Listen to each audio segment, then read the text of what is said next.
ఐదవ పాఠము మన అంతరంగములో నివసించుచున్న పరిశుద్ధాత్మ. ఉపోద్ఘాతము: దేవత్వములో దివ్య పురుషుడయ్యున్న పరిశుద్ధాత్మ గూర్చి మనము అధ్యయనము చేస్తున్నాము. దేవుని ఆత్మలో నెలకొనియున్న దేవుని స్వభావము గూర్చి మనము చర్చించాము. పెంతెకోస్తు దినాన పరిశుద్ధాత్మ పంపబడుట గూర్చి మనము అధ్యయనము చేశాము. ఇది యేసు సకల మనుషులపై దేవుని పరిశుద్ధాత్మను కుమ్మరించినప్పుడు ఒక్కసారే జరిగిన సంఘటన. పరిశుద్ధాత్మలో బాప్తిస్మం పొందుట యేసు పెంతెకోస్తు దినాన పరిశుద్ధాత్మను పంపించునని చేసిన వాగ్దానమయుండినదని అధ్యయనం చేశాము. ఆ తరువాత మనుష్యులు శక్తిగలవారగునట్లు పరిశుద్ధాత్మను పొందుకున్న విధమును గూర్చి ఇంతకు మునుపటి అధ్యాయములో అధ్యయనము చేశాము. పరిశుద్ధాత్మ వారి అంతరంగములో నివసించినట్లు క్రైస్తవులందరూ ఆయనను పొందుకొనే విధమును గూర్చి ఇప్పుడు అధ్యయనం చేద్దాము. పరిశుద్ధాత్మ మన అంతరంగములో నివసించుచున్నాడు. ఇది వాస్తవము.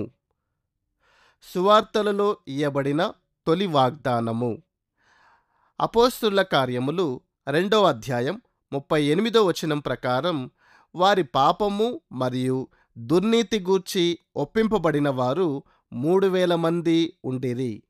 వారు, సహోదరులారా, మేమేమి చేయవలను అని పేతురును మరియు కడమ అపోస్తలును అడిగారు. 2వ అధ్యాయం 37వ వచనం. అందుకు పేతురు వారు మారుమనసు పొందవలనని సమాధానమిచ్చాడు. మారుమనసు పొందుట అనగా ఒకని ప్రవర్తన మరియు జీవితములోని మార్పునకు దారితీయు కర్తవ్యమునకు కట్టుబడియుండుట అని అర్థము. ఒకనిలో మారుమనసు కలగాలంటే వాడు తన మనస్సును మార్చుకొనాలనే కట్టుబాటు వానిలో ఉండాలి. తమ పాపముల గూర్చి ఒప్పింపబడిన వారై మా జీవితాల్లో నుండి పాపము తొలగింపబడాలంటే మేమేమి చేయాలి అని అడిగారు. ఇది ఒకడు క్రీస్తు శిలువ పట్ల ప్రదర్శించాల్సిన ప్రతిస్పందనయై ఉన్నది. పేతురు, మీరు మారుమనసు పొంది పాపక్షమాపణ నిమిత్తము ప్రతివాడు యేసుక్రీస్తు నామమున బాప్తిస్మం పొందుడి, అప్పుడు మీరు పరిశుద్ధాత్మ అనువరము పొందుదురు. ఈ వాగ్దానము మీకును మీ పిల్లలకును దూరస్తులందరికిని అనగా ప్రభు అయిన మన దేవుడు తన యొద్దకు పిలిచిన వారికందరికీ చెందునని వారితో చెప్పెను. అపోస్తలుల కార్యములు 2వ అధ్యాయం 38 నుండి 39 వరకు. పరిశుద్ధాత్మ మనలో నివసించుటకు పరిశుద్ధాత్మ వరమును పొందుట ఉద్దేశింపబడింది. రక్షింపబడిన విశ్వాసులు మాత్రమే అంతరంగములో నివసించు పరిశుద్ధాత్మను వరముగా పొందుదురు. ఒకడు విశ్వాసమును బట్టి క్రీస్తులోనికి బాప్తిస్మం పొందినప్పుడు వాని పాపములు క్షమింపబడును. అప్పుడు వాగ్దానము చేయబడిన పరిశుద్ధాత్మ వరము పొందబడుతుంది. అపోస్తలుల కార్యములు 2వ అధ్యాయం 41వ వచనములో లూకా ఇలా రాస్తున్నాడు: కాబట్టి అతని వాక్యము అంగీకరించిన వారు బాప్తిస్మం పొందిరి. ఆ దినమందు ఇంచుమించు 3000 మంది చేర్చబడిరి. అపోస్తలులు వాక్యము సంధించినప్పుడు పరిశుద్ధాత్మ యొక్క బోధలను అంగీకరించిన వారు వారి పాపమును గూర్చి ఒప్పింపబడ్డారు. దేవుని వాక్యమునకు వేరుగా ఉండి పరిశుద్ధాత్మ క్రైస్తవుని అంతరంగములో నివసింపడు. దేవుని వాక్యమును అంగీకరించి దానిని స్వీకరించిన వారు మాత్రమే పరిశుద్ధాత్మ వరము వాగ్దానము చేయబడి ఉన్నారు.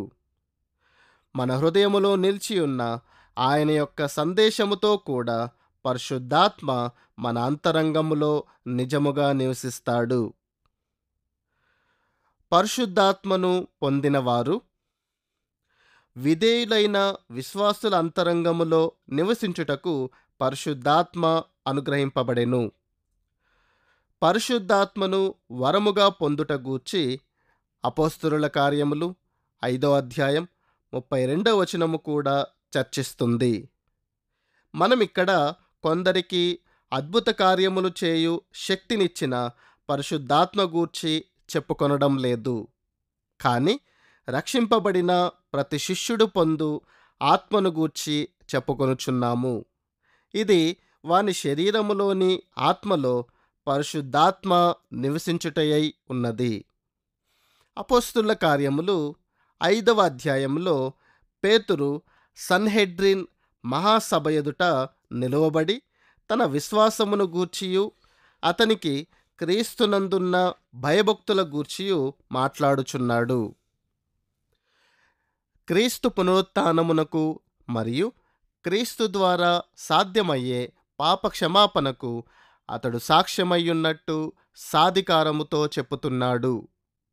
5వ అధ్యాయం 32వ వచనములో ఇలా సెలవిస్తున్నాడు: మేమును దేవుడు తనకు విధేయులైన వారికి అనుగ్రహించిన పరిశుద్ధాత్మయు ఈ సంగతులకు సాక్షులమయ్యున్నాము.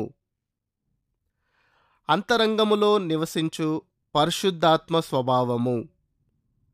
రోమీయులకు రాయబడిన పత్రికలోని 8వ అధ్యాయం మన అంతరంగములో నివసించు పరిశుద్ధాత్మ గూర్చి, ఆయన వలన కలుగు ప్రయోజనము మరియు ఆశీర్వాదము గూర్చి, ఆయన మన కోసం ఏమి చేయుదాని గూర్చి కూడా తెలియజెప్పుటలో అతిశయమైనది.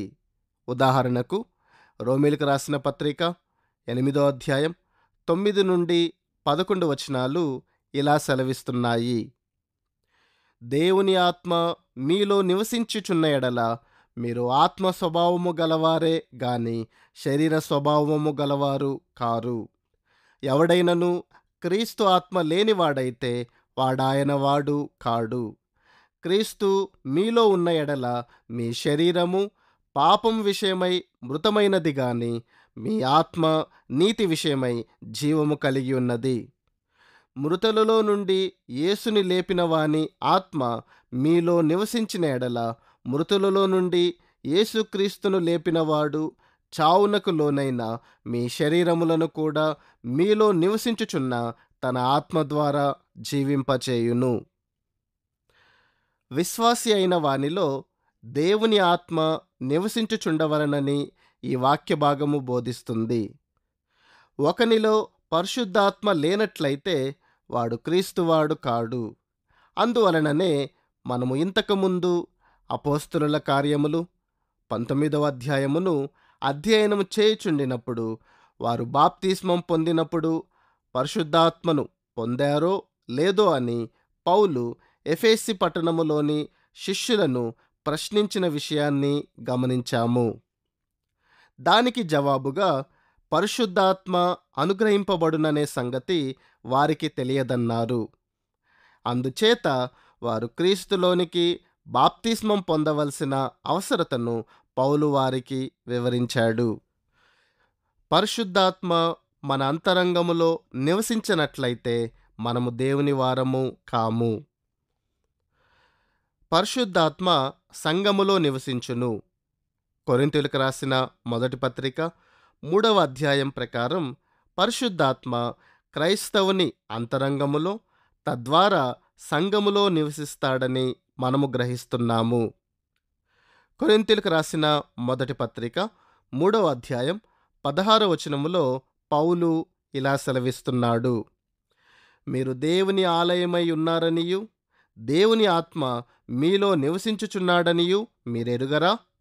పరిశుద్ధాత్మ మన అంతరంగములో నివసించుట గూర్చి చెప్పుతున్న ఈ వాక్య భాగములలో ఇది మరొకటి.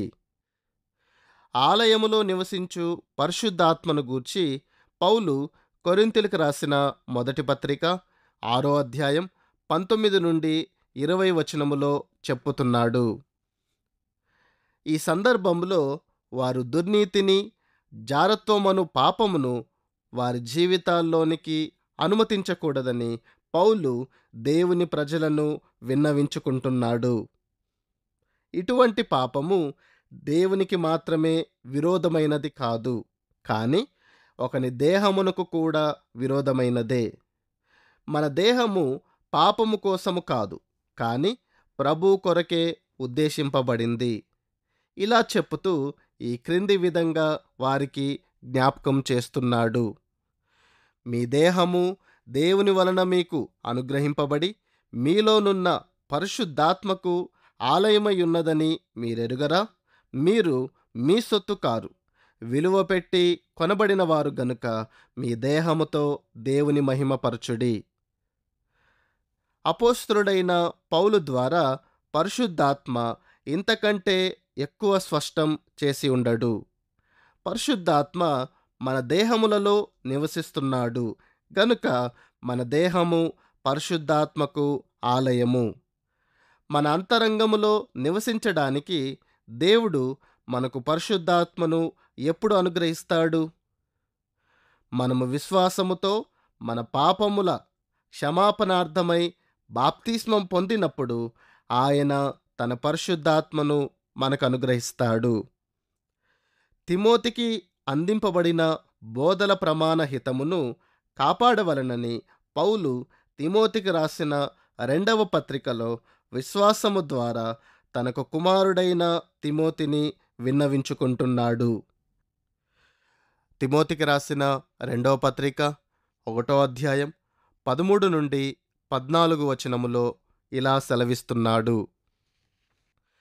క్రీస్తు యేసునందు ఉంచవలసిన విశ్వాస ప్రేమలు కలిగినవాడై నీవు నా వలన వినిన హితవాక్య ప్రమాణములను గైకొనుము. నీకు అనుగ్రహింపబడిన ఈ మంచి పదార్థమును మనలో నివసించు పరిశుద్ధాత్మ వలన కాపాడుము.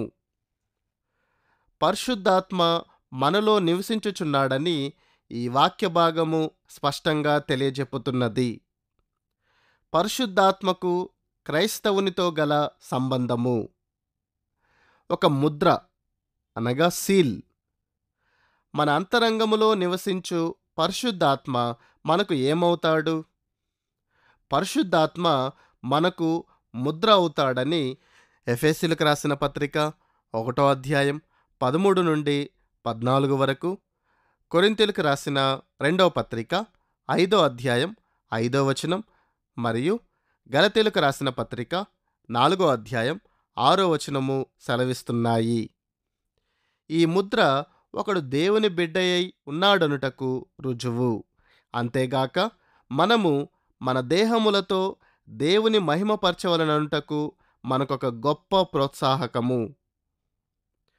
మొదటి శతాబ్దంలో మాత్రమే కాదు గాని నేడు కూడా ఏదైనా ఒక దస్తావేజుపై అధికార గుర్తు పెట్టడానికి అక్షరాల ఒక ముద్ర వాడబడుతున్నది. మన సంస్కృతిలో వ్యాపార లావాదేవీల విషయములో నోటరీ ఆమోదమును పొందవచ్చు. సంబంధిత దస్తావేజులపై అధికారులు ఒక ముద్ర వేస్తారు.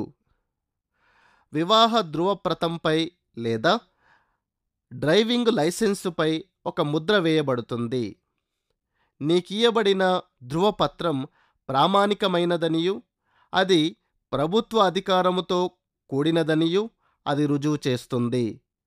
మన అంతరంగములో పరిశుద్ధాత్మ నివసించడం మన మీద వేయబడిన దేవుని ముద్రయై ఉన్నదనేది స్పష్టమవుతున్నది.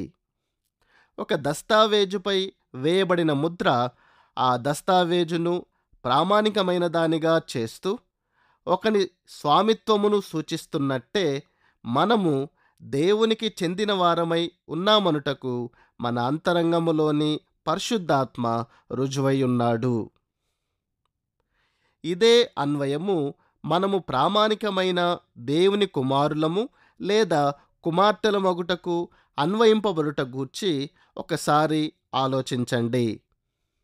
మనము క్రీస్తు సువార్త పట్ల విశ్వాసముతో ప్రతిస్పందించినప్పుడు మన ప్రభువు యొక్క పరిపూర్ణమైన బలియాగములో మనము నమ్మకముంచినప్పుడు విధేయతతో కూడిన విశ్వాసముతో మన నమ్మకమును ప్రదర్శించినప్పుడు మన ప్రభువును మనము అంగీకరించినప్పుడు మన పాపమును గూర్చి మనము మారుమనసు పొందినప్పుడు యేసును మన ప్రభువుగా ఒప్పుకొనినప్పుడు మరియు మనము ఆయన మరణములోనికి బాప్తిస్మం పొందినప్పుడు ఆ సమయములో మనకు పరిశుద్ధాత్మ ఒక ముద్రగా అనుగ్రహింపబడును. ఇది ఒక పక్క దేవునికి, మరొక పక్క మనకు కూడా ప్రయోజనకరంగా ఉంటుంది. వీరందరూ నా ప్రామాణికమైన కుమారులు మరియు కుమార్తెలని ప్రభువు చెప్పును. పరిశుద్ధాత్మ మనకొక ముద్ర ఎగుటను గూర్చి హర్షించడం ఎంత ముఖ్యమై ఉన్నది కదా. మనకు ఆయన సంచకరువు. పరిశుద్ధాత్మ మన నిమిత్తమైన సంచకరువు అయ్యాడని పౌలు ఎఫెసీయులకు రాసిన పత్రిక 1వ అధ్యాయములో చెప్పుతున్నాడు. మనము ఏదైనా ఒక ఆస్తిని కొనుగోలు చేసినప్పుడు సర్వసాధారణంగా మనము కొంత డబ్బును సంచకరువుగా చెల్లిస్తాము. పూర్తి మొత్తం చెల్లింపబడునని చెప్పడానికి ఈ సంచకరువు ఒక ఒప్పందం, ఒక వాగ్దానం అవుతుంది. ఇదొక సంచకరువు మాత్రమే, కానీ ప్రాముఖ్యమైనదై ఉన్నది. ఎందుకంటే మిగిలిన మొత్తం చెల్లింపబడుతుందనే హామీని ఇది ఆస్తిని అమ్ముతున్న సొంతదారునికిస్తుంది. మహిమగల శరీరమును గూర్చిన హామీ ఇవ్వడానికి పరిశుద్ధాత్మ ఒక సంచకరువుగా అవుతున్నాడని పౌలు చెప్పుతున్నాడు.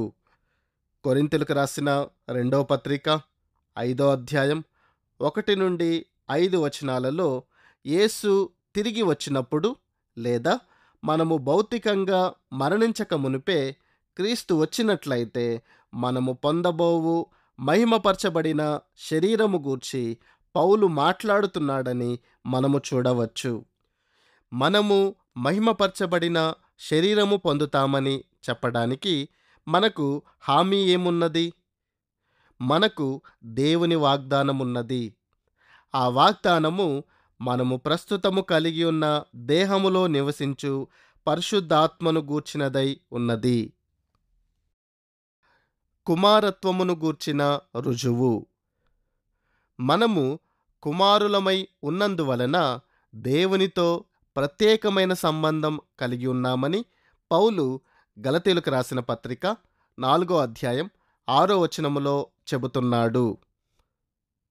మరియు మీరు కుమారులై ఉన్నందున నాయనా, తండ్రి అని మొరపెట్టు తన కుమారుని ఆత్మను దేవుడు మన హృదయములలోనికి పంపెను. మనము అత్యంత సన్నిహితమైన సంబంధమును అనుభవించున్నట్లు తండ్రి కుమారుల సంబంధం మనలను సమర్థవంతులను చేస్తున్నది. మనము దేవుని యొక్క యథార్థమైన కుమారులమై ఉన్నామనుటకు పరిశుద్ధాత్మ మరొక పర్యాయం మనకు గట్టి హామీ అవుతున్నాడు. రుజువు ఇదే. దేవుని మహిమపరచుటకు ఒక ప్రోత్సాహకము. ఇదంతా మనకెలా తెలుసు? దీనిని దేవుడు మనకు తన వాక్యము ద్వారా బయలుపరిచాడు. మనము సత్యమును నేర్చుకున్నది దాని ద్వారానే. మనము అనుదినము దేవునిని సేవించుట ద్వారా ఆయనను మహిమపరచుతూ గౌరవించడానికి పరిశుద్ధాత్మ మనకొక ప్రోత్సాహకమవుతున్నాడు. అలాగైతే పరిశుద్ధాత్మను గూర్చి మనము చేయుచున్న అధ్యయనం విషయమై మన తుది అభిప్రాయమేమిటి? మొదటిదిగా, పెంతుకోస్తు దినాన పరిశుద్ధాత్మ సమస్త మానవులపై కుమ్మరింపబడినాడు. అపోస్తలుల కార్యములు 2వ అధ్యాయం ప్రకారం మొదట ఆయన యూదులకు అనుగ్రహింపబడినాడు. ఆ తరువాత అపోస్తలుల కార్యములు 10వ అధ్యాయం ప్రకారం అన్యజనులకు మీదికి దిగివచ్చాడు. అపోస్తలిక యుగములోని ప్రజలు అద్భుత కార్యములు చేయు శక్తితో కూడిన వరములను కలిగి ఉండుటకు పరిశుద్ధాత్మను ఎలా పొందారనే విషయాన్ని మనము ఆ తరువాత నేర్చుకున్నాము. అపోస్తలులు తమ చేతులను ఉంచుట ద్వారాను పరిశుద్ధాత్మ ఇష్టప్రకారంగాను మాత్రమే ఈ వరములు అనుగ్రహింపబడినవని మనము తెలుసుకున్నాము. అపోస్తలులు తమ చేతులనుంచుటకు సంబంధించిన ఉదాహరణములను మనము అపోస్తలుల కార్యములు 6వ అధ్యాయం, 8వ అధ్యాయం మరియు 19వ అధ్యాయాల్లో చూశాము. చివరగా ప్రతి క్రైస్తవుడు వాని అంతరంగములో నివసించు పరిశుద్ధాత్మను పొందినప్పుడు అదొక ముద్ర అవుతుంది. అది మన కుమారత్వమును రుజువుపరిచే నిదర్శనమవుతుందనే విషయాన్ని మనము తెలుసుకున్నాము. పరిశుద్ధాత్మ కలుగజేయు సామర్థ్యము. అసాధారణమైన ఈ అనుభవమును గూర్చి వివరణ. ఆ ఆత్మ వారికి వాక్శక్తి అనుగ్రహించిన కొలది అపోస్తలులు అన్య భాషల్లో లేదా విదేశీ భాషల్లో మాట్లాడారని మనము అపోస్తలుల కార్యములు 2వ అధ్యాయం 4వ వచనములో చూస్తాము. ఒకరు ఎన్నడూ నేర్చుకొనని ఏదైనా ఒక భాషలో మాట్లాడాలంటే అతనికి అద్భుత కార్యములు చేయు సహాయం దేవుడే అనుగ్రహించాలి. పెంతుకోస్తు దినాన యెరూషలేములో వేరువేరు దేశముల నుండి వచ్చిన వారు అనేకులు సమావేశమయ్యారు. అపోస్తలులకు విదేశీయమైనవైయుండిన సకల భాషల్లో వారు మాట్లాడగల వాక్శక్తిని పరిశుద్ధాత్మ అనుగ్రహించాడు. అపోస్తలుల కార్యములు 2వ అధ్యాయం 9 నుండి 11 వచనాలు చూచినట్లయితే ఆయా దేశాల నుండి వచ్చిన ఆయా జాతులకు చెందిన వారి జాబితా కనబడుతుంది. ఈ జాబితా సారాంశాన్ని అపోస్తలుల కార్యములు 2వ అధ్యాయం 5వ వచనములో లూకా ఇలా రాస్తున్నాడు. ఆ కాలమున ఆకాశము కింద నుండి ప్రతి జనములో నుండి వచ్చిన భక్తిగల యూదులు యెరూషలేములో కాపురముండిరి. ఇంకా అపోస్తలుల కార్యములు 2వ అధ్యాయం 6 నుండి 8 వచనాలలో ఇలా చెబుతున్నాడు. ఈ శబ్దము కలుగగా జనులు గుంపులుగా కూడి వచ్చి ప్రతి మనుష్యుడు తన తన స్వభాషతో వారు మాట్లాడుట విని కలవరపడిరి. అంతటా అందరూ విభ్రాంతి నొంది ఆశ్చర్యపడి, ఇదిగో మాట్లాడుచున్న వీరందరూ గలిలీయులు కారా? మనలో ప్రతివాడు తాను పుట్టిన దేశపు భాషతో వీరు మాట్లాడుట మనం వినుచున్నామే, ఇదేమి అని చెప్పుకొనిది. స్వభాష అని ఇచ్చట ప్రయోగింపబడిన పదము మాండలికము అని అర్థమిస్తుంది. పెంతుకోస్తు పండుగ నిమిత్తమై వారు యెరూషలేమునకు రాకమునుపు ఒకరు నివసించుచుండిన స్వదేశములో మాట్లాడబడిన అతని లేక ఆమె సొంత మాండలికములో అపోస్తలులు మాట్లాడుట వారిలో ప్రతి ఒక్కడు విన్నాడు. యెరూషలేమునకు వచ్చిన ఈ సందర్శకులు పూర్తిగా ఆశ్చర్యపడిపోయారు. ఎందుకనగా అలా మాట్లాడుచుండిన 12 మంది అపోస్తలులు గలిలయులని వారికి తెలుసు. అపోస్తలులు తమ సొంత దేశ భాషను మాట్లాడుచుండిరని వినిన వారు అర్థం చేసుకున్నారు కదా, ఇదెలా సాధ్యమయ్యింది? కొరింథీయులకు రాసిన మొదటి పత్రిక 12వ అధ్యాయము నుండి 14 అధ్యాయాలు చూచినట్లయితే అన్య భాషల్లో మాట్లాడగల వరమును గూర్చిన రూపకల్పనను మరియు ఉద్దేశమును మనము తెలుసుకుంటాము. ఈ వరము అపోస్తలిక యుగంలోని ప్రజలకు అనుగ్రహింపబడింది. కాబట్టి భాషలు విశ్వాసులకు కాదు, అవిశ్వాసులకే సూచకమయ్యున్నవి అని పౌలు కొరింథీయులకు రాసిన మొదటి పత్రిక 14వ అధ్యాయం 22లో చెబుతున్నాడు. భాషలు దేవుని సన్నిధి ఉనికికి ఒక సంకేతమై అవిశ్వాసులకు సహాయకరంగా ఉండటానికి ఉద్దేశింపబడ్డాయి. అవిశ్వాసి అయిన ఒకడు తాను మాట్లాడుచున్న వ్యక్తి ఎన్నడును వాని స్వభాషను నేర్చుకొనలేదనే వాస్తవమును ఎరిగియుండినట్లయితే తప్పకుండా అది వాని సావధానమును ఆకర్షిస్తుంది. ఆనాడు అపోస్తలులు కలిగి ఉండిన అదే వరమును వారు కూడా కలిగి ఉన్నారనే ఆలోచన గల మతపరమైన వారు నేడు మన మధ్య ఉన్నారు. కానీ దేవుని వాక్యం చాలా నిర్దిష్టంగా తెలియజెప్పుతున్నది. అపోస్తలుల కార్యములు 2వ అధ్యాయం మరియు 10వ అధ్యాయాల్లో అన్య భాషల్లో మాట్లాడడం అంటే విదేశీ భాషలో స్వదేశీయులు అర్థము చేసుకున్న భాషలో మాట్లాడటమని అర్థమిచ్చింది. అది ఏదో అడపాదడపా పరవశం కలిగించినప్పుడు పలకబడిన మాటలు కావు. గలిలయులైన అపోస్తలులు వారి స్వభాషలో లేక మాండలికములో తప్పులు లేకుండా మాట్లాడటం ప్రజలు వినినప్పుడు పేతురు మొట్టమొదటిసారి అందించుచుండిన సువార్త సందేశమును వారు అత్యంత సావధానంగా ఆలకించారు. అన్య భాషల్లో మాట్లాడటం అవిశ్వాసికి ఒక సంకేతమై ఉండింది.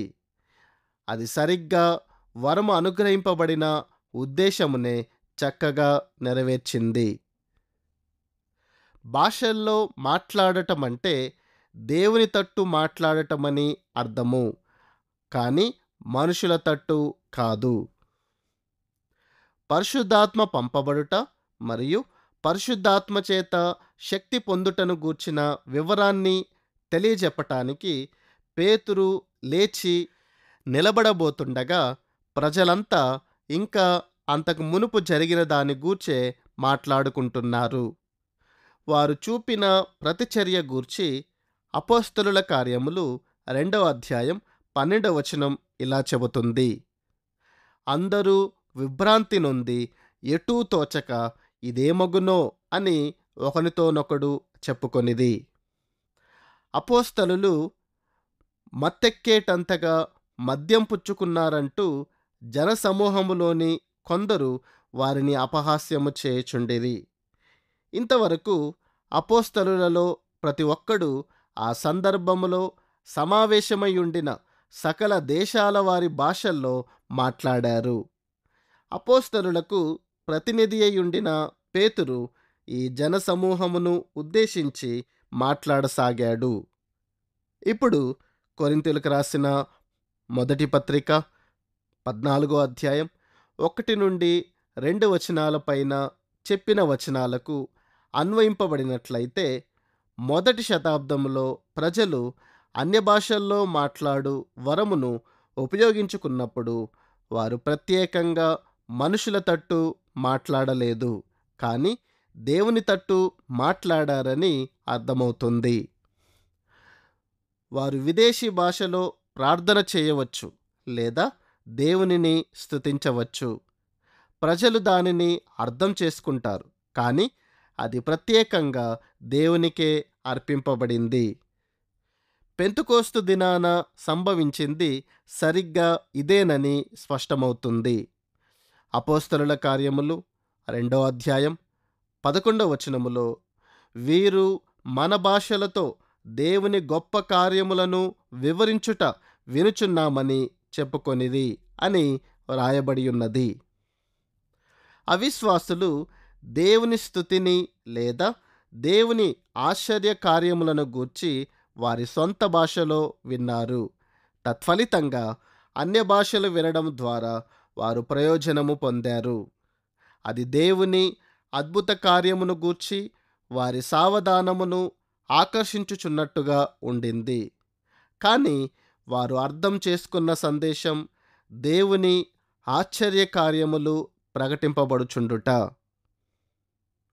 అపోస్తలుల కార్యములు 2వ అధ్యాయం 14వ వచనం ప్రకారం పేతురు మాట్లాడబోచుండిన సమయములో పరిస్థితులు మారిపోయాయి. పేతురు అన్య భాషలు మాట్లాడుటకియబడు వరమును ఉపయోగించలేదు. సర్వసామాన్యంగా అందరూ అర్థం చేసుకునే అరమిక్ భాషలో మాట్లాడాడు. భక్తిగల యూదులు మాట్లాడింది ఈ భాషే. వీరు దేవుని యందు భయభక్తులు కలిగి ఉండిన యూదులని అపోస్తలుల కార్యములు 2వ అధ్యాయం 5వ వచనం వర్ణిస్తుంది. అపోస్తలుల కార్యములు 22వ అధ్యాయం 2వ వచనం ప్రకారం ఆలయ ప్రాంగణములో కూడుకొనియుండిన జనసమూహముతో మాట్లాడుటకు పౌలు అనుమతింపబడ్డాడు. అతడు హెబ్రీ భాషలో మాట్లాడుట వారు విని ఎక్కువ నిశ్శబ్దముగా ఉండిరి. ఆలయ ప్రాంగణములో వారు సామాన్య అరమిక్ మాండలికములో సంభాషించుకున్నారు గనుక పేతురు వారందరికీ సుపరిచితమైన భాషలో మాట్లాడుచుండెను. అపోస్తలుల కార్యములు 2వ అధ్యాయం 14 నుండి 15 వచనములో ఇలా రాయబడి ఉన్నది.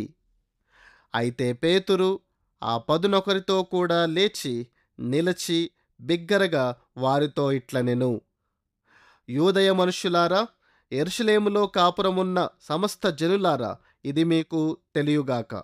చెవియొగ్గి నా మాటలు వినుడి. మీరు ఊహించినట్టు వీరు మత్తులు కారు, ప్రొద్దు పొడిచి జామైనా కాలేదు. పేతురు చెప్పిన వివరం చాలినదయ్యిందని స్పష్టమవుతుంది. అదొక పరిశుద్ధమైన వార్షిక పండుగ దినం. సమయము ఉదయము 9 గంటలు. శిష్యులు మత్తెక్కి ఉండలేదని స్పష్టం చేశాడు. కాని ఇది ప్రవక్త అయిన యోవేలు ద్వారా పలకబడిన ప్రవచనం యొక్క నెరవేర్పై ఉండింది. పరిశుద్ధాత్మ పంపబడుట గూర్చి యోవేలు గ్రంథం 2వ అధ్యాయం 28 నుండి 32లోని ప్రవచన వాక్కులను వారికి గుర్తు చేస్తున్నాడు. తరువాత నేను సర్వజనుల మీద నా ఆత్మను కుమ్మరింతును.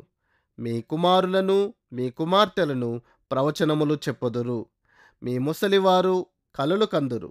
మీ యవ్వనస్తులు దర్శనములు చూతురు.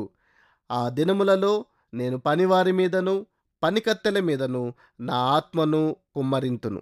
మరియు ఆకాశమందును భూమి యందును మహత్కార్యములను అనగా రక్తమును అగ్నిని ధూమ స్తంభములను కనపరచెదను.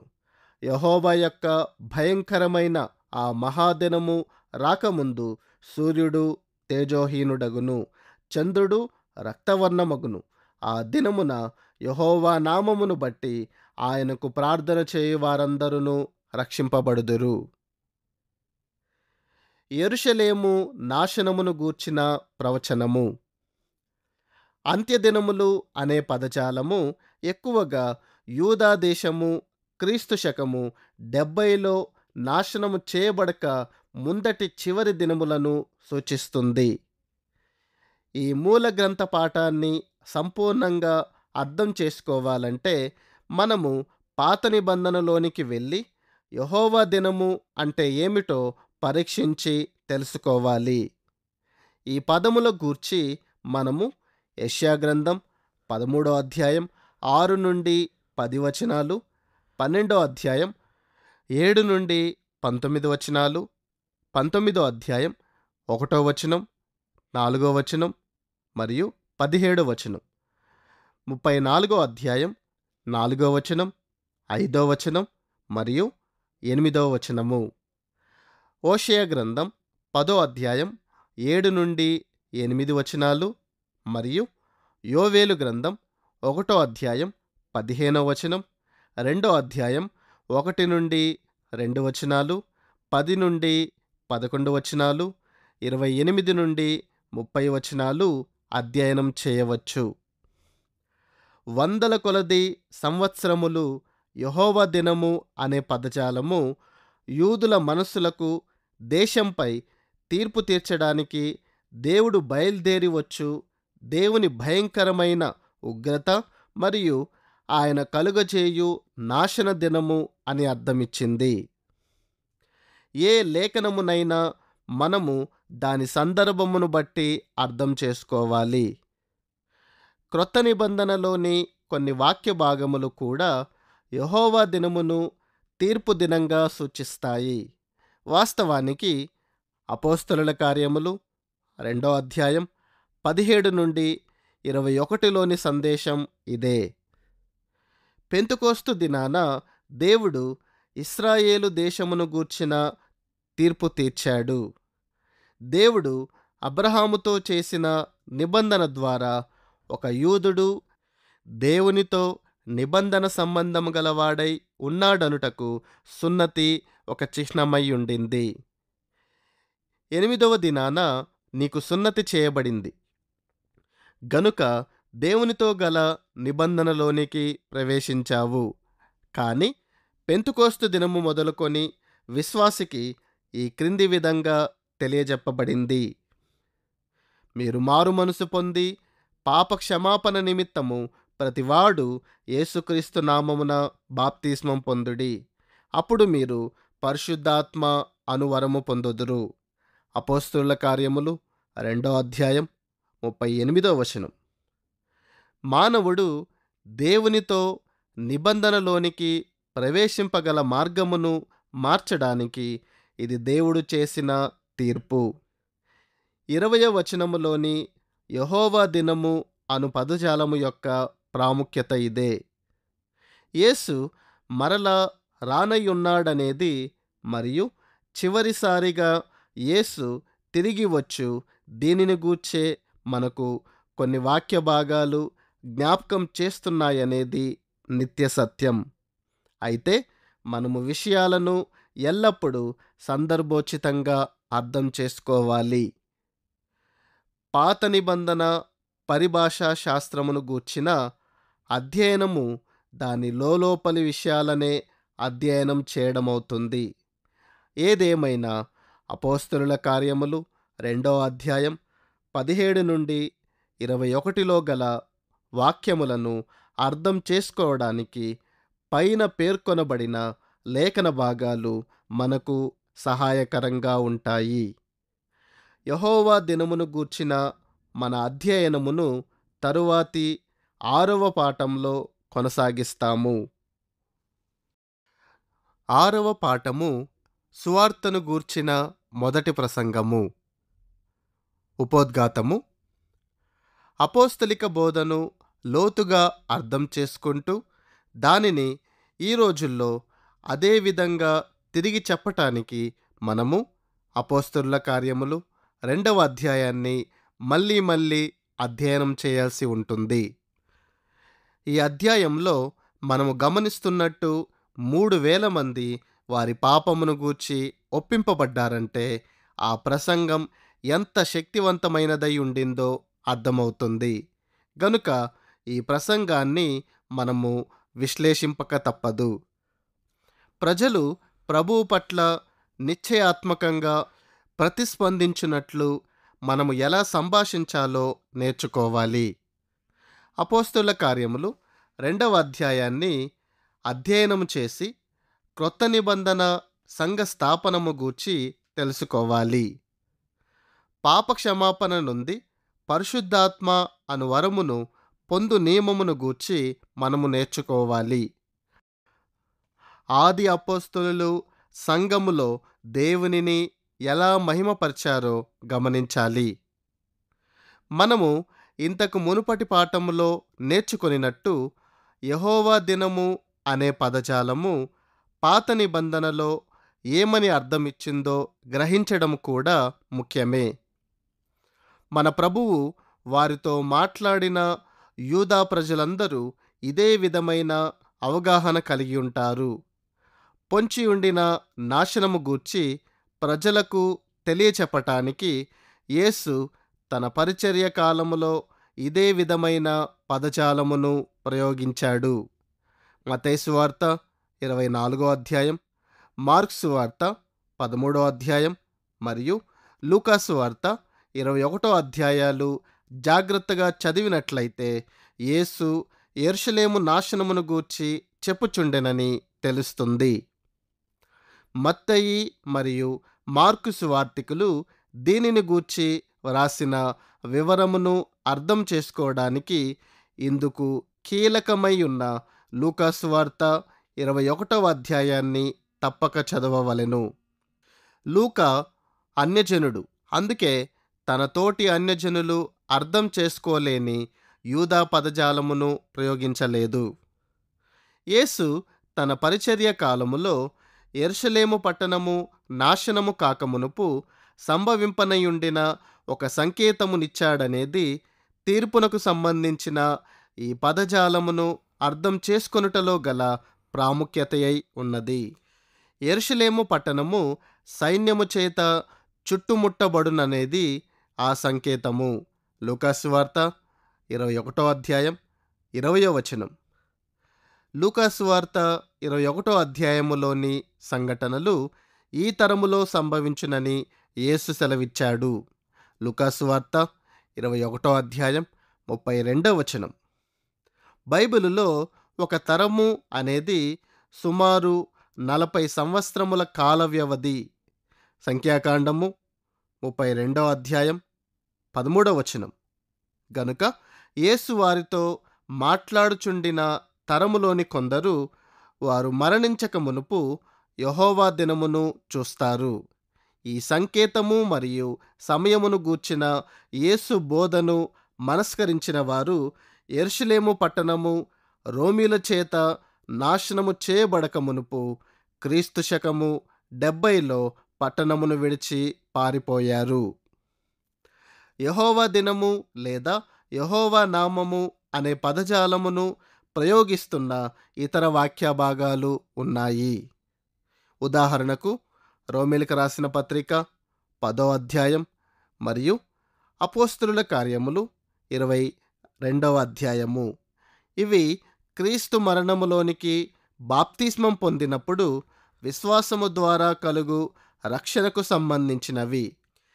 ఇదే సందర్భంలో అపోస్తలుల కార్యములు 2వ అధ్యాయం 20వ వచనములో పేర్కొనబడినట్టు ప్రభువు ప్రత్యక్షమగు ఆ మహాదినము నుండి కలుగు విడుదల మరియు రక్షణ క్రైస్తవ్యము హెచ్చింపబడుచుండగా యూదా మతమునకు విరోధమైన దేవుని తీర్పును సూచించాయి.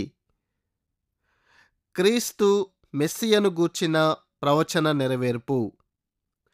అపోస్తలుల కార్యములు 2వ అధ్యాయం 22వ వచనములో మొదలుపెట్టి మన ప్రభువు యొక్క జీవితము, మరణము, ఆయన పాతిపెట్టబడుట మరియు పునరుత్థానమునకు సంబంధించిన మొదటి ప్రసంగాన్ని అపోస్తలుడైన పేతురు ప్రకటిస్తున్నాడు. ఇశ్రాయేలీయులారా, ఈ మాటలు వినుడి. దేవుడు నజరేయుడగు యేసు చేత అద్భుతములను, మహత్కార్యములను, సూచక క్రియలను మీ మధ్యను చేయించి ఆయనను తన వలన మెప్పు పొందిన వానిగా మీకు కనబరచెను. ఇది మీరే ఎరుగుదురు. క్రీస్తు యొక్క దైవత్వమును రుజువు చేయటానికి పేతురు క్రీస్తు జీవిత విశేషాల గూర్చి అదనంగా ఏమీయూ చేర్చడం లేదు, లేదా ఏ నూతన అద్భుతముల గూర్చి అయినా చెప్పడం లేదు. మన ప్రభువు చేసిన అద్భుత కార్యములను గూర్చి పేతురు ప్రసంగాన్ని వినుచుండిన ప్రేక్షకులకు తెలిసి ఉండింది. అపోస్తలుడైన యోహాను ఇలా రాస్తున్నాడు: మరియు అనేకమైన ఇతర సూచక క్రియలను యేసు తన శిష్యుల ఎదుట చేసెను.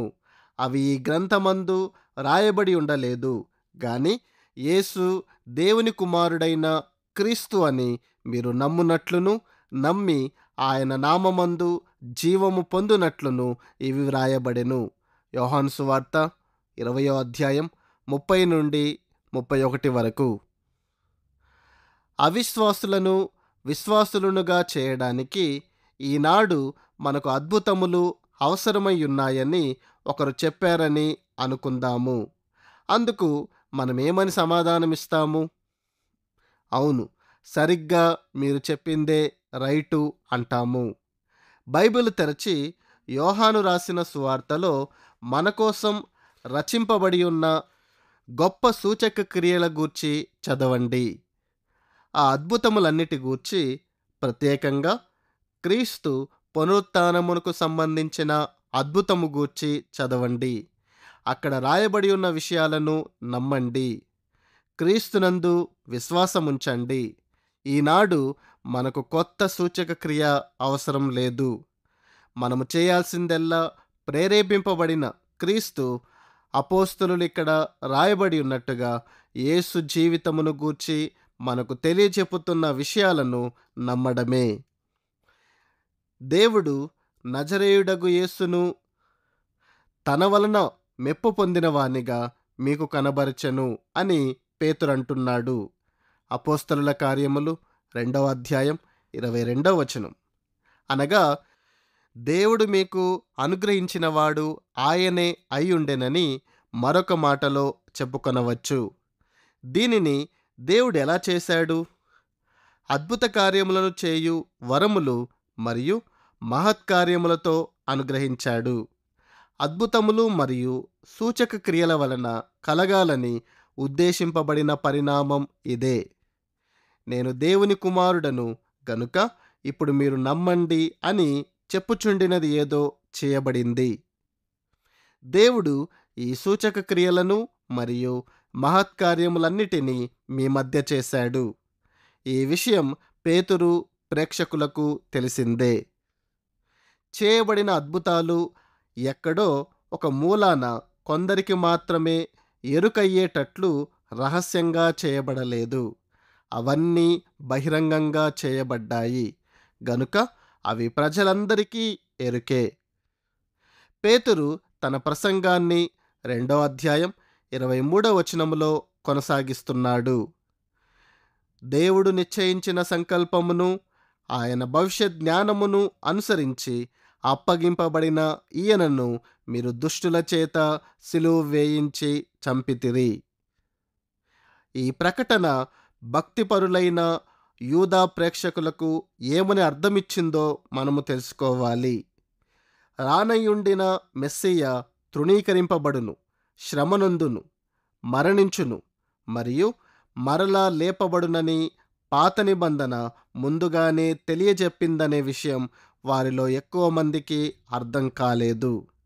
యెషయా గ్రంథం 53వ అధ్యాయం మరియు కీర్తనల గ్రంథం 16వ అధ్యాయంలో గల యేసును గూర్చిన పాత నిబంధన ప్రవచనాలు వారి అవగాహనకు అందలేదు. మెస్సియా వచ్చి అక్షరార్థముగా జాతీయ పద్ధతి చొప్పున దావీదు మరియు సొలొమోనుల రోజుల్లో ఉండినట్లే రాజ్యమును పునరుద్ధరిస్తాడని వారనుకున్నారు. యేసు స్థాపించేది ఆత్మ సంబంధమైన రాజ్యమనే విషయం వారికి అర్థం కాలేదు. ఈ సంఘటనలన్నీ సంభవించునని దేవునికి తెలియను గనుకనే వారు చేయాలని కోరుకొనిన ఆ విషయాలను మనుషులు చేయునట్లు ఆయన వారిని బలవంతము చేయలేదని పేతురు చెప్పాడు. ఎంపిక చేసుకొను స్వాతంత్రమును గూర్చిన భావన పాత నిబంధనలో పదే పదే స్పష్టం చేయబడింది. క్రొత్త నిబంధనలో దేవుని భవిష్యత్ జ్ఞానమును బట్టి ఏర్పరచబడిన వారిని గూర్చి పేతురు చర్చిస్తున్నాడు. పేతురు రాసిన మొదటి పత్రిక 1వ అధ్యాయం 2వ వచనం. అలాగని ఏర్పరచుకొనబడిన దేవుని వారమై ఉండుటకు మనము బలవంతము చేయబడ్డామని అర్థం కాదు. మనము మన సొంత ఇష్ట ప్రకారం మన విశ్వాసమును బట్టి దేవునికి కుమారులము కుమార్తెలమై ఉండుటకు ఎన్నుకున్నాము. ఏ విషయమైనా గాని జరగకు మునిపే అది ఎలా ఎప్పుడు జరుగుతుందో దేవునికి తెలుసు గనుక మనము దేనిని ఎన్నుకొన్ననై ఉంటిమో ఆయన తెలుసుకున్నాడు. పాత నిబంధనలోని ప్రవచనమును మనము అర్థం చేసుకొనగలుగుటకు ఇదొక్కటే మార్గము. ప్రవచనము దేవుని భవిష్యత్ జ్ఞానముపై ఆధారపడి ఉంటుంది. సంభవింపనయుండిన సంఘటనలను మనుష్యులు ఎంపిక చేసుకొననయుండిన విషయాలను ఆయన ముందుగానే ఎరిగి ఉండెను. ఆయన కుమారుడు శ్రమనుంది శిలువ మీద మరణించుననే విషయాన్ని దేవుడు తన దివ్య జ్ఞానము చేత ఎరిగి ఉండెను. తన కుమారుడు ఎప్పుడు మరణిస్తాడు, ఎక్కడ మరణిస్తాడు, ఎలా మరణిస్తాడో ఆయనకు తెలియను. తన కుమారుడు ఒక ఘోర నేరస్తుడిగా శ్రమల పాలై రోమీయుల సిలువకు మేకులతో కొట్టబడి మరణించునని ఆయనకు తెలియను. అదంతా ముందుగానే దేవుడు నిశ్చయించిన సంకల్పముతో నిర్ధారింపబడిన ప్రణాళికయుండెనని పేతురు చెబుతున్నాడు. మన పాపముల కొరకు బల్యర్పణ చేయబడవలసి ఉంటుందని దేవుడు ముందుగానే సంకల్పించాడు. ఆ పాప పరిహారార్థ బలియాగము యేసుక్రీస్తు. రోమీయులకు రాసిన పత్రిక 8వ అధ్యాయం 3వ వచనం మరియు ఇబ్రీయులకు రాసిన పత్రిక 13వ అధ్యాయం 11 వారు యేసునకు ఏం చేశారో అది అలా జరుగునని దేవుడు తన దివ్య జ్ఞానము చొప్పున సంకల్పించాడని పేతురు తన శ్రోతలకు తెలియచెప్పుతున్నాడు. కాని ఆయనను చంపవలెనని రోమా ప్రభుత్వమును కోరుట ద్వారా వారు ఈ పని చేశారు, చేయడానికి ఎన్నుకొన్నారు. క్రీస్తు పునరుత్థానమును గూర్చిన 3 రుజువులు. అపోస్తలుల కార్యములు 2 అధ్యాయం 24 పేతురు క్రీస్తు పునరుత్థాన అంశమును ప్రవేశపెట్టుచున్నాడు. ఇప్పుడది అతని ప్రసంగములో ప్రధానాంశమవుతుంది. దానిని మనము విశ్లేషిస్తాము. మరణము ఆయనను బంధించి ఉంచుట అసాధ్యము గనుక దేవుడు మరణ వేదనలు తొలగించి ఆయనను లేపెను. యేసు దేవుని చేత లేపబడ్డాడని అపోస్తలుడైన పేతురు చెప్పుచుండగా సమావేశమైన జనసమూహము విన్నది. అయితే వారికి రుజువు కావాలి. దేవుడు యేసును మృతులలో నుండి లేపాడని రుజువు చేసేవి 3 విషయాలున్నాయి. పేతురు ఏదో ఒకటి ప్రకటించి ఏదో ఒకటి తనకు తోచిన విధంగా చెప్పడానికి పాల్పడలేదు. యేసు లేపబడ్డాడను అనుభూతి మాకు కలుగుతున్నది కాబట్టి ఆయన లేపబడి ఉన్నాడని మాకు తెలుసునని చెప్పలేదు. అందుకు బాహ్యమైన సాక్ష్యము అవసరమయ్యింది. దేవుడు యేసును మృతులలో నుండి లేపాడని శ్రోతలను ఒప్పించడానికి రుజువు కావలసి వచ్చింది. దేవుడు తన కుమారునిని మృతులలో నుండి లేపాడని రుజువు చేసే మొదటి నిదర్శనము అపోస్తలుల కార్యములు 2 అధ్యాయం 25-26 ఉన్నది. ప్రవక్త అయిన దావీదు యొక్క సాక్ష్యము మనకున్నది. పేతురు ప్రసంగమును వినుచుండిన శ్రోతలు దావీదు ఒక ప్రవక్తయుండెనని నమ్మారు. ఆయన పాత నిబంధనలో రాసిన విషయాలను వారు నమ్మారు. నేనెల్లప్పుడూ నా ఎదుట ప్రభువును చూచుచుంటిని అని దావీదు 16వ కీర్తనలో రాసినప్పుడు అతని భావమేమయ్యుండిందో ఇప్పుడు వారికి మొట్టమొదటిసారి అర్థమవుతుంది. ఇది యేసును గూర్చిన మెస్సియా సంబంధమైన ప్రవచనము. ఆయన నా కుడిపార్శ్వమున ఉన్నాడు కనుక నేను కదల్చబడను. ఇందులో ఆయన శిలువ మీద మరణించక మునుపు యేసునకుండిన ఆత్మవిశ్వాసముతో కూడిన వైఖరి కనబడుతుంది. కావున నా హృదయము ఉల్లసించెను, నా నాలుక ఆనందించెను, మరియు నా శరీరము కూడా నిరీక్షణ కలిగి నిలకడగా ఉండును. 3వ దినాన ఆయన శరీరం మరలా లేపబడుతుందని యేసునకు పరిపూర్ణమైన ఆత్మవిశ్వాసముండింది. ఆయన 3వ దినాన లేదా 3 దినముల తర్వాత లేపబడునని సువార్తలలో రచింపబడినట్టుగా 8 పర్యాయాలు ఆయన ముందుగానే తెలియజెప్పాడు. దేవుడు తన కుమారునిని వారములోని మొదటి దినాన మృతులలో నుండి లేపడం ద్వారా ఆయన మరణమును గూర్చిన సంకల్పమును ప్రమాణీకరించునని యేసు ఎరిగియుండెను. ఆత్మవిశ్వాసముతోనూ నిరీక్షణతోనూ ఆయన, నీవు నా ఆత్మకు పాతాళములో విడిచిపెట్టవు, నీ పరిశుద్ధుని కుళ్ళుపట్టనీయవు, కనుక నేను ఆ సంఘటన కోసం ఎదురు చూస్తుంటానని సెలవిచ్చాడు. అపోస్తలుల కార్యములు 2 అధ్యాయం 27 కొన్ని అనువాదములు సమాధికి బదులుగా పాతాళము అనే పదాన్ని వాడుచున్నవి. పాతాళం అనేది మానవుడు మరణించినప్పుడు వాని ఆత్మ వెళ్ళే స్థలము. యేసు ఆత్మ వెళ్ళింది ఇక్కడికే. అట్లైనను మన ప్రభు యొక్క ఆత్మ పాతాళ సంబంధమైన ప్రపంచంలో ఉండలేదు. ఆయన దేహము సమాధిలో ఉండిన సమయంలో ఆయన అక్కడ ఉన్నాడు. కానీ యేసు ఆత్మ మృతుల యొక్క ఆత్మల ప్రపంచంలో విడిచిపెట్టబడదని దావీదు ముందుగానే సరిగా పలికాడు.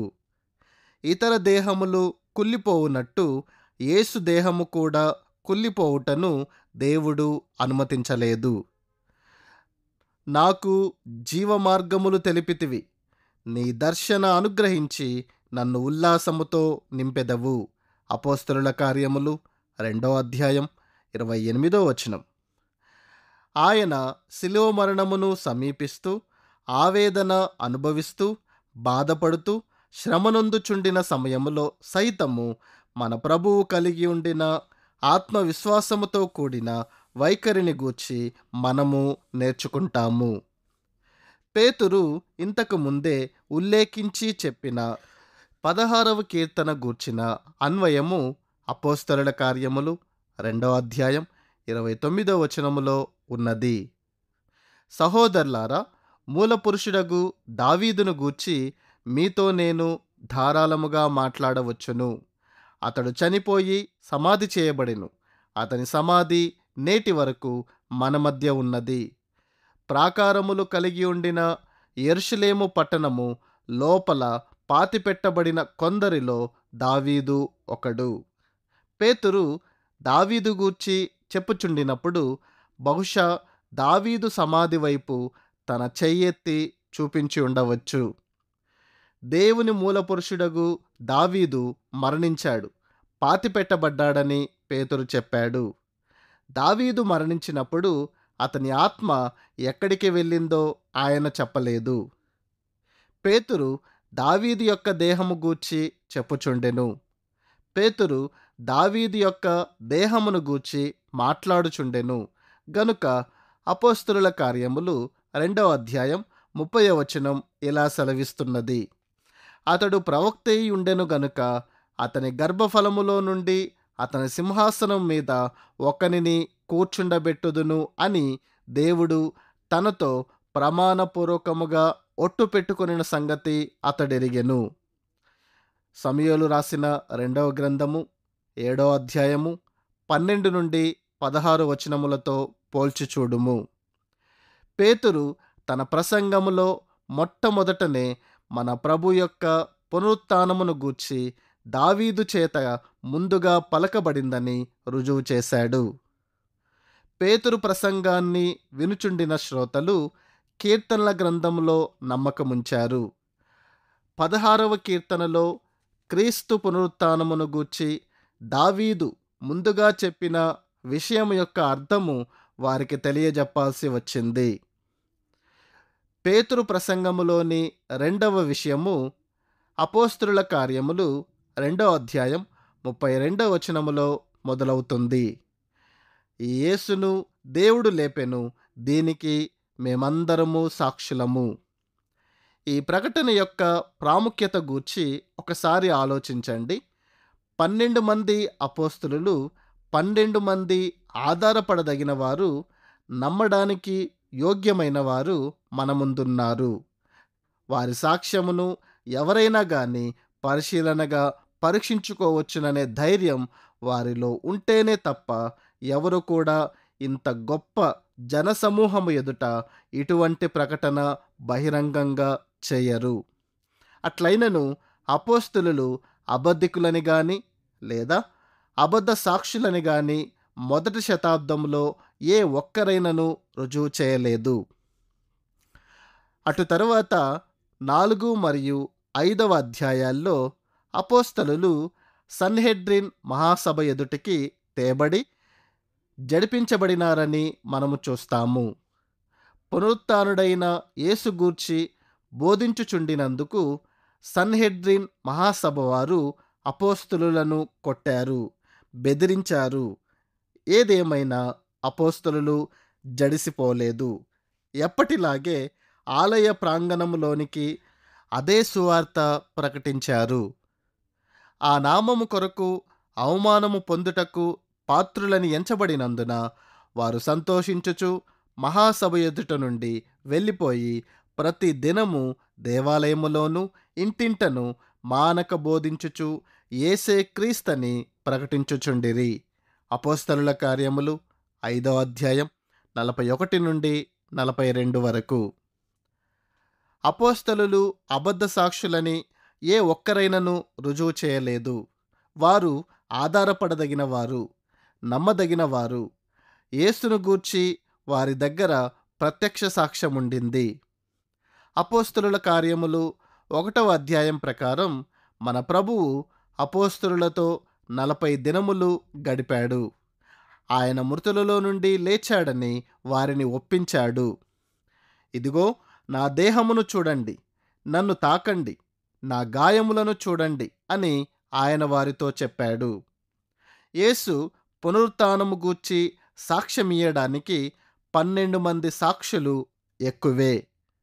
కొరింథీయులకు రాసిన మొదటి పత్రిక 15వ అధ్యాయం 6వ వచనములో పౌలు ఇలా చెబుతున్నాడు: అటు పిమ్మట 500కు ఎక్కువైన సహోదరులకు ఒక్క సమయమందే కనబడెను. వీరిలో అనేకులు ఇప్పటి వరకు నిలిచి ఉన్నారు, కొందరు నిద్రించిరి. యేసు పునరుత్థానుడైన తర్వాత ఆయన చూచిన వారు మొత్తం 500 కంటే ఎక్కువ మంది సాక్షులున్నారని పౌలు చెబుతున్నాడు. మనకు చారిత్రక అధికార పత్రాల ఆధారముతో రుజువు చేయబడుతున్న సాక్ష్యాలున్నాయి. అందుకే ఈనాడు మనము క్రీస్తు పునరుత్థానమును నమ్ముతున్నాము. మొదటి శతాబ్దము నాటి సమర్థవంతమైన సాక్షుల విశ్వసనీయతను మనము నమ్మవచ్చు. సహజంగానే ఈ రోజుల్లో మనము పునరుత్థానుడైన యేసును చూడటానికి మనకు అవకాశం లేదు, కానీ వీరు చూశారు. మనము ఏ చరిత్రలోనైనను నమ్మకముంచేది ఇలాగే. ఆ సమయములో ప్రత్యక్ష సాక్షులయుండిన వారి విశ్వసనీయతను మనము గమనిస్తాము. లేదు, వీరు ఆధారపడదగిన వారు కాదని ఎవరో ఒకరు చెప్పడానికి స్పష్టంగా అవకాశం ఉండింది, కానీ ఎవరునూ చెప్పలేదు. పేతురు అందజేసిన ఈ సమాచారము శ్రోతలపై బలమైన ప్రభావం చూపింది గనుక వారు పేతురు తెలియజెప్పిన రెండవ విషయాన్ని నమ్మారు. పేతురు ప్రసంగములోని 3వ విషయము పరిశుద్ధాత్మను పంపుట. 2వ అధ్యాయం 33వ వచనం. కాగా ఆయన దేవుని కుడిపార్శ్వమునకు హెచ్చింపబడి పరిశుద్ధాత్మను గూర్చిన వాగ్దానమును తండ్రి వలన పొంది మీరు చూచుచు వినుచున్న దీనిని కుమ్మరించి ఉన్నాడు. పేతురు పెంతుకోస్తు దినాన జరిగిన సంఘటనలను గుర్తు చేస్తున్నాడు. వారు చూచుచుండినట్లు ప్రదర్శించబడిన శక్తి దేవుడు పరిశుద్ధాత్మ శక్తిని పంపిన దాని పరిణామమై ఉండినదని ఆయన వారికి జ్ఞాపకం చేస్తున్నాడు. అపోస్తలులు విదేశీ భాషల్లో మాట్లాడటం మీరు ఇందాకే కదా విన్నారు అని అడుగుతున్నాడు. ఈనాడు మాకు శక్తి రావడానికి పరిశుద్ధాత్మ ఎక్కడి నుండి వచ్చాడని మీరు అనుకుంటున్నారు అని ప్రశ్నిస్తున్నాడు. యేసు అనుగ్రహించినందుకే మాకు శక్తి వచ్చిందని చెబుతున్నాడు. యేసు మృతులలో నుండి లేపబడవలసి ఉండిన దానికి రుజువున్నది. దేవుని కుడిపార్శ్వమునకు హెచ్చింపబడిన వాడే వాగ్దానము చేయబడిన పరిశుద్ధాత్మను పంపగలడు. ఇది ఏ విషయాన్ని రుజువు చేస్తున్నది? ఇది యేసు ఇచ్చిన వాగ్దాన నెరవేర్పును రుజువు చేస్తున్నది. యోహాను సువార్త 15వ అధ్యాయం 26 నుండి 27వ వచనములో యేసు ఇలా సెలవిచ్చాడు: తండ్రి యొద్ద నుండి మీ యొద్దకు నేను పంపబోవు ఆదరణకర్త, అనగా తండ్రి యొద్ద నుండి బయలుదేరు సత్యస్వరూపి అయిన ఆత్మ వచ్చినప్పుడు ఆయన నన్ను గూర్చి సాక్ష్యమిచ్చును. మీరు మొదట నుండి నా యొద్ద ఉన్నవారు కనుక మీరును సాక్ష్యమిత్తురు. యేసు సమాధిలో కాదు గాని తండ్రి యొద్ద ఉండుటలో గల ఉద్దేశం ఇదే. యేసు మృతులలో నుండి తిరిగి లేపబడి ఆరోహణమై హెచ్చింపబడినందువలన ఆయన పరిశుద్ధాత్మను కుమ్మరించాడు. పేతురు ప్రసంగం వినిన జన సమూహము యొక్క ప్రతిస్పందన. పేతురు ప్రసంగములో పేర్కొనబడిన ఈ 3 విషయాల ప్రభావం అపోస్తలుల కార్యములు 2వ అధ్యాయం 34 నుండి 35లో మొదలవడం మనము చూడవచ్చు. దావీదు పరలోకమునకు ఎక్కిపోలేదు. అయితే అతడిట్లనెను, నేను నీ శత్రువులను నీ పాదముల క్రింద పాదపీఠముగా ఉంచు వరకు నీవు నా కుడిపార్శ్వమున కూర్చుండుమని నా ప్రభువుతో చెప్పెను. తండ్రి కుడిపార్శ్వమున కూర్చుండి ఉన్న యేసు తన పరిపాలనను మరియు ప్రభుత్వాధిపత్యమును ఎప్పుడు మొదలుపెట్టును? ఆయన శరీరరీత్యా పరలోకమునకు ఆరోహణమైన తరువాత మొదలుపెట్టును. ఆయన దావీదు యొక్క వంశస్థుడిగా దావీదు సింహాసనముపై కూర్చున్నాడు. అపోస్తలుల కార్యములు 2వ అధ్యాయం 30వ వచనం. దావీదు సింహాసనము మీద అనగా వాస్తవంగా దేవుని సింహాసనము మీద కూర్చుండి యేసు యాజకుడైన రాజుగా ఏలుతున్నాడని అర్థము. కీర్తనల గ్రంథం 110వ కీర్తన చదివినట్లయితే యేసు ఎటువంటి రాజయ్యున్నాడో తెలుస్తుంది. ఆయన యాజకుడైన రాజు, విముక్తి కలుగజేసేడు. ఆత్మ సంబంధమైన ఆయన రాజ్య స్వభావమును ఇది రుజువు చేస్తుంది. ఉన్న అధికారము, పెత్తనం మరియు శక్తినంతటినీ యేసు కలిగి ఉన్నాడు. పునరుత్థానుడైన ప్రభువునకు ఈ లోకాధికారులందరిపై అధికారమున్నది. పేతురు ప్రసంగము యొక్క ముగింపు అపోస్తలుల కార్యములు 2వ అధ్యాయం 36వ వచనములో మొదలవుతుంది. మీరు సిలువ వేసిన ఈ యేసునే దేవుడు ప్రభువుగాను క్రీస్తుగాను నియమించెను. ఇది ఇశ్రాయేలు వంశమంతయు రూఢీగా తెలుసుకొనవలనని చెప్పెను. యేసు ఇప్పుడు ప్రభువు మరియు క్రీస్తయ్యున్నాడని మీరు నిశ్చయంగా తెలుసుకొనవలనని పేతురు చెబుతున్నాడు. క్రీస్తు మరణించుట, పాతిపెట్టబడుట మరియు మృతులలో నుండి మరలా లేచుటను గూర్చి వినిన జన సమూహం యొక్క ప్రతిస్పందన 37వ వచనములో ఉన్నది. వారు ఈ మాట విని హృదయములో నొచ్చుకొని, సహోదరులారా, మేమేమి చేతుమని పేతురును కడమ అపోస్తలులను అడిగిరి. పేతురు చెప్పిన ఆ విషయాన్ని వారు అర్థం చేసుకున్నారు గనుక వారి మనస్సాక్షి గట్టిగా గద్దించబడింది. నరహత్య చేసిన నేరస్తుడయ్యుండుటయే ఒక భయంకరమైన పాపం. అలాగైతే దేవుని కుమారుని చంపిన వీరు ఎంత భయంకరమైన అనుభూతిని అనుభవించి ఉండవచ్చు. మీరు మీ అజ్ఞానము వలన అలా చేశారని నాకు తెలుసు అని పేతురు 3వ అధ్యాయం 17వ వచనములో చెబుతున్నాడు. కానీ ఇక్కడ వారు తమ పాపము గూర్చి ఒప్పించబడ్డారు. ఆ పాపమే వారిని దేవునితో ఉండాల్సిన సహవాసము నుండి వేరుగా దూరంగా ఉంచుతుందని అర్థం చేసుకున్నారు. గనుక మా పాపమును గూర్చిన సమస్య విషయమై మేము ఏమైనా చేయడానికి అవకాశమున్నదా అని వారు అడుగుతున్నారు. వారడిగిన ప్రశ్నకు పేతురిస్తున్న సమాధానం. వారడిగిన ప్రశ్నకు పేతురు ఇలా సమాధానమిస్తున్నాడు.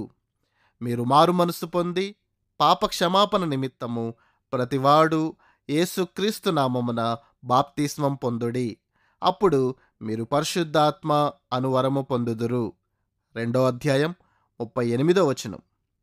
వారికి తెలియజెప్పబడిన విషయాన్ని వారు నమ్మినట్లయితే వారు నడుచుకొనుచుండిన తమ జీవిత మార్గమును మార్చుకొనవలసి ఉంటుంది.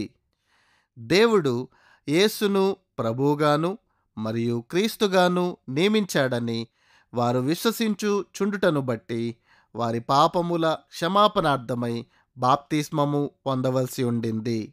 అప్పుడు వారు పరిశుద్ధాత్మ అను వరమును పొందుదురు. మీ పాపముల క్షమాపణ నిమిత్తములోని నిమిత్తము అనే పదము యొక్క అర్థమేమిటో ఒక్క నిమిషం ఆలోచించండి.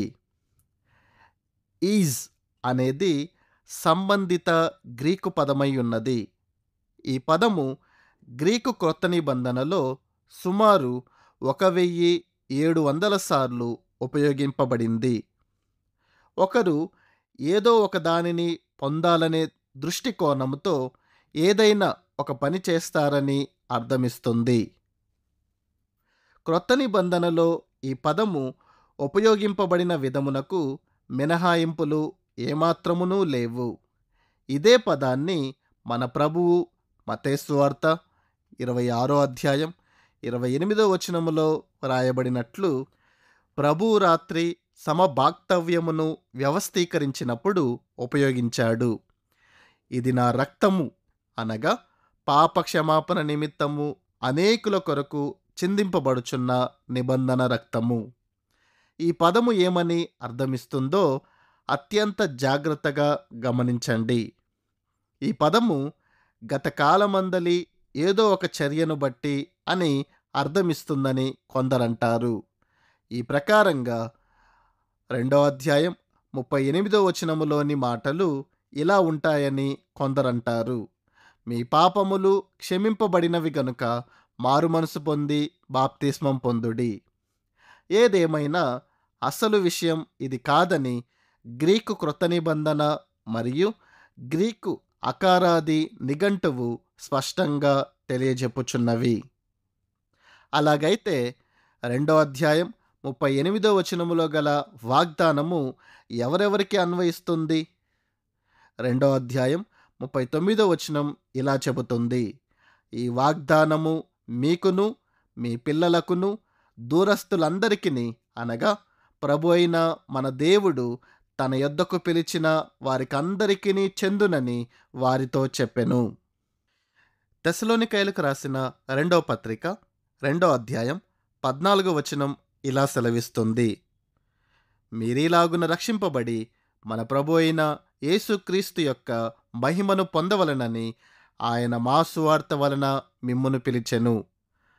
మనమందరమును ఒకే రీతిలో క్రీస్తు మరణించాడు, పాతిపెట్టబడ్డాడు, మరల 3వ దినాన మృతులలో నుండి తిరిగి లేచాడనే సువార్త వలన పిలువబడ్డాము. కొరింథీయులకు రాసిన మొదటి పత్రిక 15వ అధ్యాయం 1 నుండి 4 వచనములు పోల్చి చూడుము. అపోస్తలుల కార్యములు 2వ అధ్యాయం 40వ వచనములో పేతురు ఒక హెచ్చరికనిస్తున్నాడు.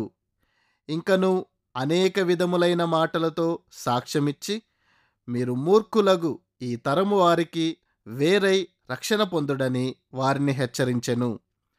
పేతురు తన ప్రేక్షకులకిస్తున్న మందలింపు నాకెంతో ఇష్టం. ఆయన మామూలుగా క్రీస్తుతో గల మీ సంబంధం విషయమైన సత్యమును గూర్చి మీరిప్పుడు విన్నారు కదా, కాబట్టి అది మీకు అనుకూలంగా ఉంటే లేదా మీకు సమయం ఉంటే నేను మీకు తెలియజెప్పిన విషయాల గూర్చి బాగా ఆలోచించండి అని చెప్పలేదు. లేదు, ఆయన వారిని విన్నవించుకుంటున్నాడు. సువార్త ప్రకటన అంటే ప్రజలను వారి పాపముల విషయమై ఒప్పించి వారి పట్ల దేవుని చిత్తమేమై ఉన్నదో ఉపదేశించుట మాత్రమే కాదు, మరొక్క అడుగు ముందుకు వేయాలి. వారు దేవుని ప్రేమకు నిశ్చయాత్మకంగా ప్రతిస్పందించాలని వారిని మనఃపూర్వకంగా మనవి చేయాలి. పేతురు వారికి తెలియజెప్పిన సందేశాన్ని శ్రోతలు ఎంత తీవ్రమైన దానిగా ఎంచారో ఆ తరువాత చెబుతున్నాడు. అపోస్తలుల కార్యములు 2వ అధ్యాయం 41వ వచనములో ఇలా రాయబడి ఉన్నది: కాబట్టి అతని వాక్యము అంగీకరించిన వారు బాప్తిస్మం పొందిరి. ఆ దినమందు ఇంచుమించు 3,000 మంది చేర్చబడిరి. ఇదే ప్రభు అయిన యేసుక్రీస్తు సంఘము యొక్క ఆరంభం లేదా జన్మదినం. ఇది అత్యంత ఆశ్చర్యమును గొలుపు సంఘటన. దీని వివరాలను మనము తరువాత పాఠంలో నేర్చుకుందాము.